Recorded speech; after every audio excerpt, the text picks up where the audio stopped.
Spencer. Good morning. So welcome to Control Trade Show 2025. So as a tolerance analysis software, what are you demonstrating this year? Yeah, so we're demonstrating 3DCS, which is our CAD integrated tolerance analysis solution. It's integrated into CATIA V5, 3D Experience, NX, Creo, and SolidWorks, and we also have a standalone solution as well.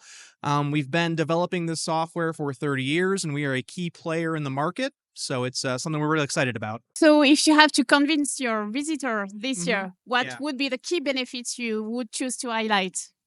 Yeah, so the first key benefit I'd go with is you're optimizing your tolerances before you go into production, likely reducing the cost of your parts that are coming off the line.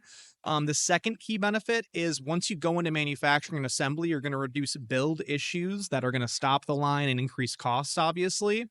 And then the last key benefit is if you're doing your tolerance analysis up front, you're actually starting to create a digital thread throughout your manufacturing, measuring, and monitoring processes.